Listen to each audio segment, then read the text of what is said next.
One of my pet peeves is how many people complain about how bad life is now compared to previous years. In 2018, 2016 was when life peaked, and in 2020 the same tweet was still getting recycled. And now in 2022, people are saying that gaming in the pandemic was unparalleled. They may not be wrong since all this is subjective, but throughout the years, I've noticed an increasing amount of people agree with the idea that gaming isn't as fun anymore. There's countless videos discussing this perspective, but I'm on the opposite end of the spectrum. For the most part, I've genuinely enjoyed video games for as long as I can remember, and I've spent the last few days looking into what differentiates people like me from these guys. Here are my thoughts.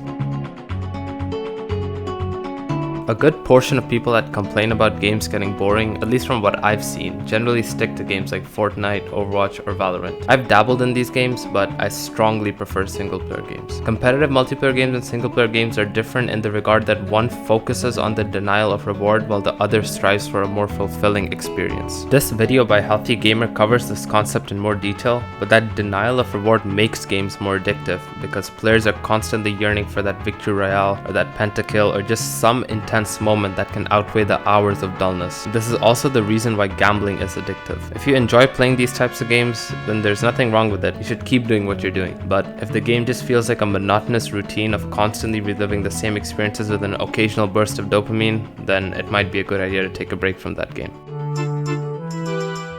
Strixo brought up an interesting point in his video about how this loss of passion for gaming can be even more disheartening now when people are finally getting their hands on a solid PC or next-gen console. I think that acquiring these devices can actually play a part in the loss of passion. In my personal experience, even when I was more than satisfied after finishing God of War on my PS5, I felt that I should be using it more because I waited for years to get a PlayStation, so I immediately loaded up Ratchet & Clank to try it out. This was obviously dumb because 1. Ratchet & Clank sucks, and 2. Having access to good games doesn't obligate someone to constantly play them. Forcing yourself to play games is going to make you burn out of a leisure activity, which I'm guessing happened to a lot of people. So it's important to understand that if you don't feel like playing a game, just don't. Gaming less often can make the occasional sessions much more fun.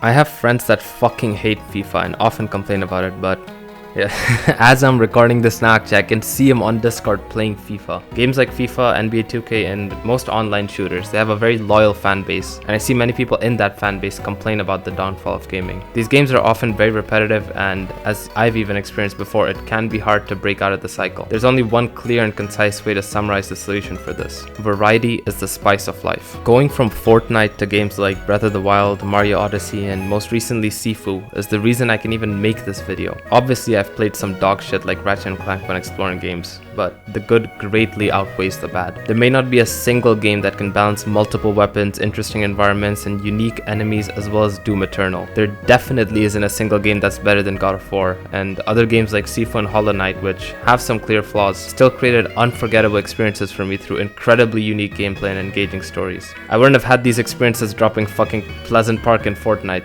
However, a fair critique of recommending variety games is that gaming is a very expensive hobby, and that definitely isn't changing anytime soon. I am very privileged, but I'm also very frugal, so check me out. Hollow Knight is less than $10 in its frequent sales. Doom Eternal goes down to $15 often, and by taking advantage of an Epic Game Store coupon, I got Sifu for under $13. On top of these opportunities, if you have a PlayStation, the upcoming PS Plus options offer a plethora of diverse games for a very fair price. Also, Epic Game Store gives free games that rotate each week. 2 of my favorite pastime games of all time, Enter the Gungeon and Abzu, I got for free on the Epic Game Store. And just last week, they offered Wolfenstein: The New Order for free. On top of all that, emulation allows you to play countless classics that you can't easily access in this day and age.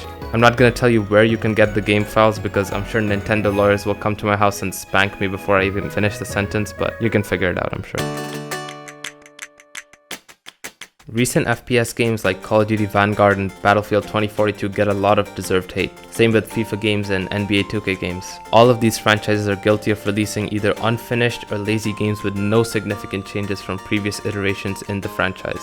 Battlefield 2042 is a dead game now, but it sold 4.23 million copies in the first week of release. FIFA 22 has sold 9 million copies as of last December, and I couldn't find data on Call of Duty Vanguard, but I doubt it deviates from this pattern. As a consumer, you should complain when you get a shit product, but as a rational consumer, you should stop buying shit products. No one is happy that the new Mario Strikers game doesn't even have half the roster available at launch. But Nintendo doesn't give a fuck. Lazy and unfinished games will live longer than all of us. So it's important that as individuals, we move on with our lives to other games instead of hoping that Ronnie 2K will do anything more than add more sweat in the next game trailer.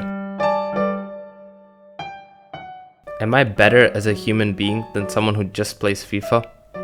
Yeah, definitely. But that's not the point of this video. My main point is that many factors can contribute to gaming becoming less enjoyable, and all of them can be dealt with in a healthy way. Another possible explanation, though, is that you've just grown past your gaming phase and need a new hobby.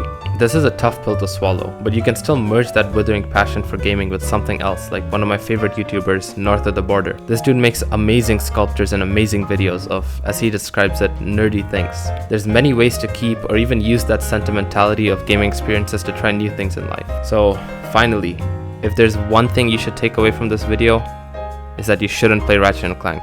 It sucks. Thank you.